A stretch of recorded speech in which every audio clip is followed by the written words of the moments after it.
evening. ഇന്ന് നമ്മൾ എടുക്കാൻ പോകുന്നത് page number 39 from the blood to the cell.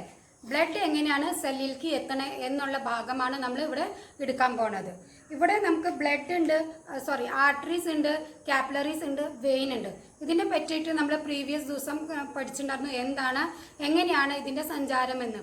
അതായത് അയോട്ട ആർട്ടറീസിലേക്ക് എത്തും, ആർട്ടറീസ് പിന്നെ കാപ്പിലറീസ് ആകും, കാപ്പിലറീസ് പിന്നെ വെയിൻ ആകും.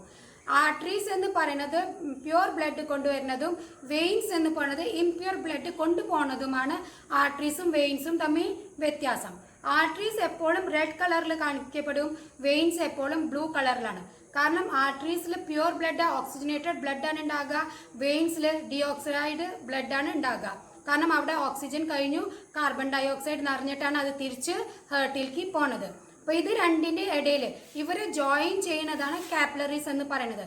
കാപ്പിലറീസ് എന്ന് വെച്ചാൽ ചെറിയ ചെറിയ വെയിൻ, ഞാരുകൾ പോലത്തെ വെയിനുകളാണ് ഉള്ളത്. അതിനെ പറ്റിയിട്ടാണ് നമ്മൾ ഫിഗർ 3.5 ഷോ ചെയ്തിട്ട് ഞാനത് കാണിച്ചിട്ട് പറയാൻ പോണത്. ഇപ്പോൾ ഇലിസ്ട്രേഷൻ 3.5 ആണ് പറയുന്നത്. അതായത് from blood to cell. From blood to cell എങ്ങനെയാണ് ആർട്ടറീസ് നിന്ന് കാപ്പിലറീസിലേക്കും കാപ്പിലറീസ് മുഖേന വെയിനിലേക്കും അല്ല ബ്ലഡുകളും എത്തണത്, ന്യൂട്രീഷൻസ് സെല്ലുകൾക്ക് കിട്ടുന്നത് എന്നുള്ള ഭാഗമാണ് നമ്മളിപ്പോൾ എടുക്കുന്നത്. ആർട്ടറീസിൽ നിന്ന് ബ്ലഡ് എവിടേക്ക് പോകും? കാപ്പിലറീസിലേക്ക് പോകും. ഈ ബ്ലഡിൽ എന്തൊക്കെയുണ്ട്? ഗ്ലൂക്കോസ് ഉണ്ട്, ഓക്സിജൻ ഉണ്ട്. ഇതൊക്കെ ഈ സെല്ലുകളിൽ എത്തണതാണ് കാണിക്കുന്നത്. അപ്പോൾ ഈ ബ്ലഡ് ഈ ആർട്ടറീസ് മുഖേന കാപ്പിലറീസിലേക്ക് എത്തും. കാപ്പിലറീസിന്റെ കൂടെ തന്നെ നമുക്ക് വേറൊരെണ്ണം കാണപ്പെടും ഇവിടെ റെഡ് കളറിന്റെ. അതിനാണ് നമ്മൾ ലിംഫ് ഡക്റ്റ് എന്ന് പറയുന്നത്. ഈ റെഡ് കളറിന്റെ കാണപ്പെടുന്നത് ലിംഫ് ഡക്റ്റും ഈ റൗണ്ട് പോലത്തെ സാധനങ്ങൾ കാണുന്നത് സെല്ലുകളാണ്. പിന്നെ അതിന്റെ ഇടയിൽ കുറച്ച് സ്പേസുകൾ കാണുന്നുണ്ട്. അതിനെ നമ്മൾ ഇന്റർ സെല്ലുലർ സ്പേസ് എന്നാണ് പറയുക. ഇനി നമ്മൾ ഇതിൻ്റെ ഒരു ചെറിയ ഭാഗം എടുത്തിട്ടാണ് ഇനി നമ്മളിവിടെ എക്സ്പ്ലെയിൻ ചെയ്യാൻ പോണത്. എങ്ങനെയാണ് ഈ സെല്ലുകൾക്ക് ന്യൂട്രീഷൻസും ഓക്സിജനും കിട്ടുന്നത് എന്ന്. ഓക്സിജൻ, ഗ്ലൂക്കോസ്, ന്യൂട്രീഷൻ, അമിനോ ആസിഡൊക്കെ കിട്ടുന്നത് എങ്ങനെയാണ് ഈ സെല്ലിന് എന്നാണ് നമ്മളിവിടെ പഠിക്കാൻ പോണത്. ഇതാണ് ഈ കാണിച്ച കള്ളികളാണ് ഇവിടെ വലുതാക്കി ഇവിടെ സെല്ലുകൾ കാണിച്ചു തന്നിരിക്കുന്നത്. ഇതാണ് നമ്മുടെ കാപ്പിലറീസ്, ബ്ലഡ് വെസൽ പോണത്. ഇതിനെ നമ്മൾ കാപ്പിലറീസ് എന്ന് പറയും. ഈ കാപ്പിലറീസിൽ നിന്ന് ബ്ലഡ് ഇങ്ങോട്ട് പോകുകയാണ്. ഇവിടെ ഈ റൗണ്ട് പോലത്തെ സാധനങ്ങൾ കാണിക്കണില്ലേ, ഇതാണ് നമ്മുടെ ആർ ബി സി എന്ന് പറയുന്നതാണ്. ഈ റൗണ്ട് പോലത്തെ കുറച്ച് വലുതുള്ളത് കാണുന്നത് റെഡ് ബ്ലഡ് സെൽസ് എന്ന് പറയുന്നത്. ഇതിന്റെ ഈ സൈഡിൽ എന്താ ഉണ്ടാവുക? പോർസ് ഉണ്ടാവും. പോർസ് എന്ന് വെച്ചാൽ ചെറിയ ചെറിയ ഓട്ടകളായിരിക്കും ഉണ്ടാകുക. ആ ഓട്ട മുഖേന ഫ്ലൂയിഡ് പുറത്തേക്ക് പോകും. അതായത് ഈ ബ്ലഡിൽ നിന്ന് ഫ്ലൂയിഡ് പുറത്തേക്ക് പോകും. ആ പുറത്തേക്ക് പോകുമ്പോൾ അതിൻ്റെ കൂടെ പുറത്തേക്ക് വരുന്നതാണ് ഗ്ലൂക്കോസും ഓക്സിജനും എന്ന് പറയുന്നത്. അപ്പോൾ ഇത് ഈ ഇടയിലുള്ള സ്പേസിനെ നമ്മൾ ഇന്റർ സെല്ലുലർ സ്പേസ് എന്ന് പറഞ്ഞു. ആ ഫ്ലൂയിഡ് പുറത്തേക്ക് പോയി കഴിഞ്ഞാൽ അതിനെ നമ്മൾ പറയുക ടിഷ്യൂ ഫ്ലൂയിഡ്. ഇതിനെ നമ്മൾ പറയുക ടിഷ്യൂ ഫ്ലൂയിഡ് എന്നാണ് ഇതിനെ പറയുക. ആ ടിഷ്യൂ ഫ്ലൂയിഡ് മുഖേന ഗ്ലൂക്കോസും ഓക്സിജനും ആര് വലിച്ചെടുക്കും? ഈ സെല്ലുകൾ വലിച്ചെടുക്കും. ഈ സെല്ലുകൾ വലിച്ചെടുത്തതിന് ശേഷം ആവശ്യമുള്ളത് വലിച്ചതിന് ശേഷം പിന്നെ വേസ്റ്റ് മെറ്റീരിയൽസ്, അതായത് കാർബൺ ഡൈ ഓക്സൈഡും വേസ്റ്റും തിരിച്ച് എവിടേക്ക് വരും? ബ്ലഡ് കാപ്പിലറീസിലേക്ക് വരും. അതേമാതിരി നമ്മളിപ്പോൾ 20% ഫ്ലൂയിഡാണ് പുറത്തേക്ക് വിട്ടേ എന്ന് വിചാരിച്ചോ, 17% ആണ് കാപ്പിലറീസ് തിരിച്ച് വലിച്ചെടുക്കുന്നത്. Tissue fluid flow back to capillaries. Tissue fluid തിരിച്ച് കാപ്പിലറീസ്ക്ക് വരുന്നത് 17% ആണ്. അപ്പോൾ ഇവിടെ എത്ര പെർസെൻറ്റേജ് ബാലൻസ് വന്നു? 3% ഇവിടെ ബാലൻസ് വന്നു. അത് ഇവിടെ തന്നെ നിന്ന് പോയി കഴിഞ്ഞാൽ ഇവിടെ ജാം ആകും, ബ്ലഡ് സർക്കുലേഷൻ നടക്കില്ല, ഇവിടുത്തെ പ്രവർത്തനങ്ങളൊന്നും ശരിക്കും നടക്കില്ല. അപ്പോൾ അതിനെ വലിച്ചെടുക്കാൻ വേണ്ടിയിട്ടാണ് നമുക്ക് ലിംഫ് കാപ്പിലറീസ് ഉള്ളത്. ഈ ലിംഫ് കാപ്പിലറീസ് ആണ് ഈ ബാലൻസ് വന്ന ഫ്ലൂയിഡിനെ മുഴുവനും വലിച്ചെടുക്കുക. അതിൽ നിന്ന് കുറച്ച് ഫ്ലൂയിഡ് തിരിച്ചു വരും, കുറച്ച് ഫ്ലൂയിഡ് എന്തുണ്ടാവുക? ലിംഫ് കാപ്പിലറീസിലേക്ക് പോകും. ലിംഫ് കാപ്പിലറീസിലേക്ക് പോയതിന് ശേഷം അതിൻ്റെ പറയുന്ന പേരാണ് ലിംഫ് എന്ന്. ലിംഫ് കാപ്പിലറീസിൽ ഈ ഫ്ലൂയിഡ് കയറി കഴിഞ്ഞ് കഴിഞ്ഞാൽ അതിനെ നമ്മൾ പറയാം ലിംഫ് എന്ന് പറയും. ഇതാണ് സ്ട്രക്ചർ. ഇനി നമുക്ക് ടെക്സ്റ്റ് ബുക്കിലേക്ക് വരാം, അടുത്ത പേജിലേക്ക് പോകാം. ഇത് ഏകദേശം നിങ്ങൾക്ക് മനസ്സിലായി എന്ന് വിചാരിക്കുന്നു. ഇനി നമ്മൾ എടുക്കാൻ പോകുന്നത് പേജ് 40 ആണ്. അതിൻ്റെ തന്നെയാണ് ക്വസ്റ്റ്യൻസ് വരുന്നത്.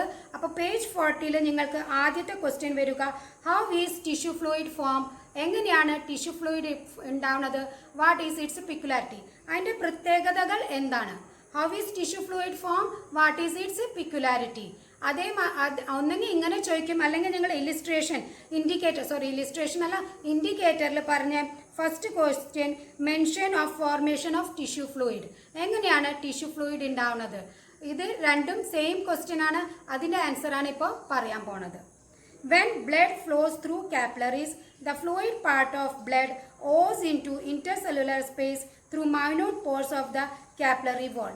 When blood flow through capillaries, ആദ്യം എവിടേക്ക് വരും? ബ്ലഡ് ആർട്ടറീസിലേക്ക് വരും.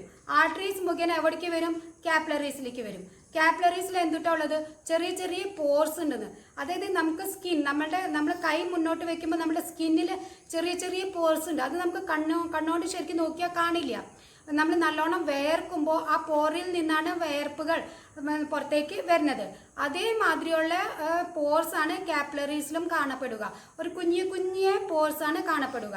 അപ്പോൾ അതിൽ നിന്നാണ് ഇന്റർസെല്ലുലർ സ്പേസിലേക്ക് ആ ഫ്ലൂയിഡ്, ബ്ലഡിലുള്ള ഫ്ലൂയിഡ് പുറത്തേക്ക് വരുന്നത്. ഇന്റർസ്പേസ് എന്തുട്ടാണെന്ന് ഞാൻ പിക്ചറിൽ കാണിച്ചു തന്നിട്ടുണ്ട്. അപ്പോൾ അവിടേക്ക് ഫ്ലൂയിഡ് പുറത്തേക്ക് പോകും. Ooze into intercellular space through minute pores of the capillary wall. Capillary വാളിൽ നിന്നിട്ട് ആ ഫ്ലൂയിഡ് പുറത്തേക്ക് വരും. This fluid formed in the intercellular space is the tissue fluid. ആ ഫ്ലൂയിഡ്, ആ കാപ്പിലറീസിൽ നിന്ന് പോയ ഫ്ലൂയിഡിനെയാണ് നമ്മൾ ടിഷ്യൂ ഫ്ലൂയിഡ് എന്ന് പറയുന്നത്. അപ്പോൾ നിങ്ങളുടെ question how is tissue fluid എന്ന് ചോദിച്ചു കഴിഞ്ഞാൽ ആ ഭാഗമാണ് നിങ്ങൾ എഴുതേണ്ടത്. ഇനി അതിനകത്ത് എന്തൊക്കെയാണ് കാണപ്പെടാത്തത്? It does not contain RBC. അതിനകത്ത് RBC ഉണ്ടാവില്ല. RBC കുറച്ച് വലിയ സൈസിലാണുള്ളത്. അത് ഞങ്ങൾക്ക് പിക്ചറിൽ കാണിച്ചു തന്നു. Red blood cells. ആ റെഡ് ബ്ലഡ് സെൽസ് ആ ചെറിയ പോറിൽ നിന്ന് പുറത്തേക്ക് പോകാൻ പറ്റില്ല. അതുകൊണ്ട് ആ ഫ്ലൂയിഡിൽ, ടിഷ്യൂ ഫ്ലൂയിഡിൽ എന്തില്ല? RBC ഇല്ല. അതുകൊണ്ടാണ് അത് വെള്ള കളറിൽ കാണപ്പെടുന്നത്. It does not contain RBC, large protein molecules and platelets. RBC ഉണ്ടാവില്ല, ലാർജ് പ്രോട്ടീൻ മോളിക്യൂൾസ് ഉണ്ടാവില്ല, പ്ലേറ്റ്ലെറ്റ്സ് ഇല്ല. ഇത്രയുമാണ് അതിൻ്റെ പ്രത്യേകത എന്ന് ചോദിച്ചു കഴിഞ്ഞാൽ. പ്രത്യേകത എന്ന് പറഞ്ഞത് RBC ഇല്ല, ലാർജ് പ്രോട്ടീൻ മോളിക്യൂൾസ് ഇല്ല, പ്ലേറ്റ്ലെറ്റ്സ് ഇല്ല. അപ്പോൾ അവിടെ വരെ when the blood flows through capillaries തൊട്ട് large protein molecules and platelets വരെ നിങ്ങളുടെ എന്താവും? ഫസ്റ്റ് ആൻസർ ആകും. അതായത് how is tissue fluid formed, what is its peculiarity എന്ന് ചോദിച്ചു കഴിഞ്ഞാൽ അവിടെ വരെ വേണം നിങ്ങൾ ആൻസർ എഴുതാൻ വേണ്ടിയിട്ട്. ഇനി ഞങ്ങളോട് നെക്സ്റ്റ് ക്വസ്റ്റ്യൻ ചോദിക്കുക, exchange of material take place. എന്തൊക്കെ എക്സ്ചേഞ്ച് ആണ് അവിടെ നടക്കുന്നത് എന്നാണ് നമുക്ക് അടുത്തത് എടുക്കേണ്ടത്. Exchange of materials take place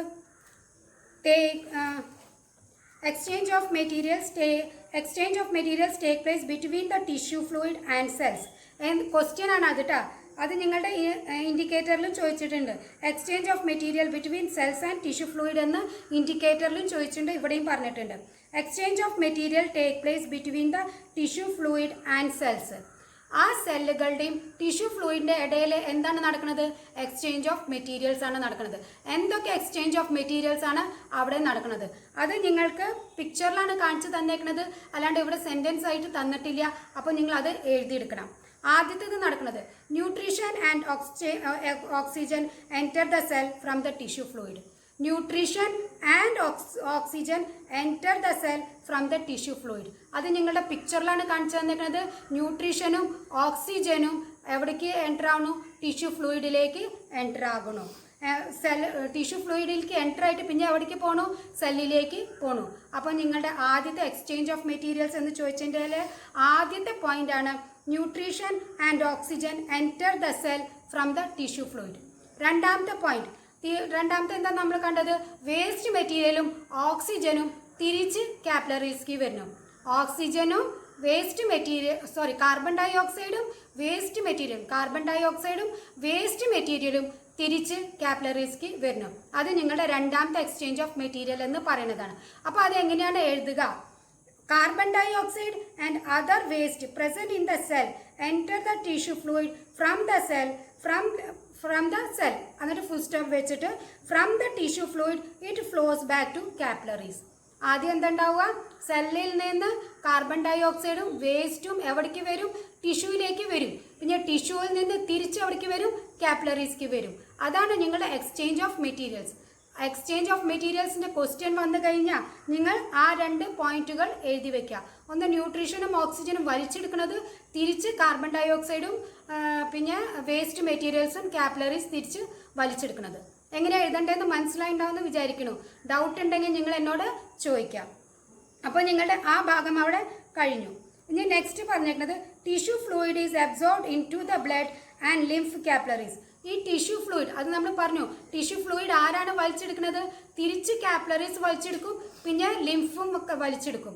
lymph വലിച്ചെടുത്ത് കഴിഞ്ഞാൽ ലിംഫ് കാപ്പിലറീസ് വലിച്ചെടുത്ത് കഴിഞ്ഞ് കഴിഞ്ഞാൽ പിന്നെ അതിന് എന്ത് പേരിലാണ് അറിയപ്പെടുക? ലിംഫ് എന്ന പേരിലാണ് അറിയപ്പെടുക. Lymph is the tissue fluid inside the lymph capillaries. Lymph കാപ്പിലറീസിൽ കാണപ്പെടുന്നതിനാണ് നമ്മൾ ലിംഫ് എന്ന് പറയുന്നത്. ലിംഫ് കാപ്പിലറീസിൽ കാണപ്പെടുന്ന ഫ്ലൂയിഡിനാണ് നമ്മൾ ലിംഫ് എന്ന് പറയുന്നത്. നിങ്ങളുടെ ലാസ്റ്റ് ക്വസ്റ്റ്യൻ ഇവിടെ തന്നിട്ടുണ്ട്, tissue fluid inside the lymph capillaries. അതിന് എന്താണ് പറയണതെന്ന്, tissue fluid inside the lymph കാപ്പിലറീസിന് എന്താണ് പറയണത് എന്ന് ചോദിച്ചു കഴിഞ്ഞാൽ നിങ്ങൾ എന്ത് പറയും? ലിംഫ് എന്നാണ് പറയുക. ലിംഫ് കാപ്പിലറീസിൽ കാണപ്പെടുന്ന ടിഷ്യൂ ഫ്ലൂയിഡിന് ലിംഫ് എന്ന പേരിലാണ് അറിയപ്പെടുക.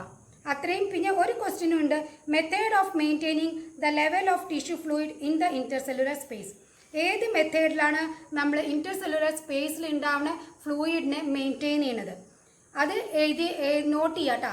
When tissue fluid is formed it is observed into the blood. Tissue fluid ഉണ്ടായതിനു ശേഷം അത് ആര് വലിച്ചെടുക്കണു? ബ്ലഡ് വലിച്ചെടുക്കണു. ആൻഡ് ലിംഫ് കാപ്പിലറീസ്, കുറച്ച് ബ്ലഡും വലിച്ചെടുക്കും, കുറച്ച് ആര് വലിച്ചെടുക്കും? Lymph capillaries. പറഞ്ഞില്ലേ 20% ഫ്ലൂയിഡാണ് അത് പുറത്തേക്ക് വിടുന്നത്. അതിൽ നിന്ന് 17% ആര് വലിച്ചെടുക്കും? ബ്ലഡ് കാപ്പിലറീസ് വലിച്ചെടുക്കും. ബാക്കി 3% ആര് വലിച്ചെടുക്കും? ലിംഫ് കാപ്പിലറീസ് വലിച്ചെടുക്കും. അപ്പോൾ അതിൻ്റെ ആൻസർ ആണ്, when tissue fluid is formed it is observed into the blood and lymph capillaries. So, the pressure of tissue fluid in the intercellular space does not increase beyond normal. അപ്പോൾ അവിടുത്തെ pressure കൂടില്ല, കാരണം അവിടെ maintain ആവുന്നുണ്ട്.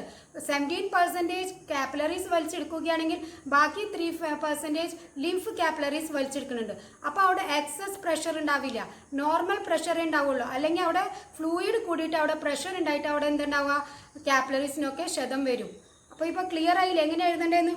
ഒരു പ്രാവശ്യം വേണമെങ്കിൽ ഞാൻ ആ ക്വസ്റ്റ്യനും ആൻസറും പറഞ്ഞുതരാം. Method of maintaining the level of tissue fluid in intercellular space. അതിൻ്റെ ആൻസർ ആണ്, when tissue fluid is formed it is absorbed into the blood and lymph capillaries. So the pressure of tissue fluid in the intercellular space does not increase beyond normal. അപ്പോൾ നമ്മൾ ഇൻഡിക്കേറ്റേഴ്സിൻ്റെ എല്ലാ ക്വസ്റ്റ്യൻസും ഇവിടെ കഴിഞ്ഞു. അർത്ഥം നിങ്ങൾക്ക് മനസ്സിലായി എന്ന് ഞാൻ വിചാരിക്കണം. ഇനി നെക്സ്റ്റ് ഇവിടെ ക്വസ്റ്റ്യൻ, നമ്മൾ ആദ്യം ഫസ്റ്റ് ലെസണിൻ്റെ സ്റ്റാർട്ടിങ്ങിൽ സിനി എന്ന് പറഞ്ഞ ഒരു കുട്ടി ഒരു ക്വസ്റ്റ്യൻ ചോദിച്ചിട്ടുണ്ടായിരുന്നു. ചോദിച്ചത് how do simple nutrition reach the cell through blood and lymph.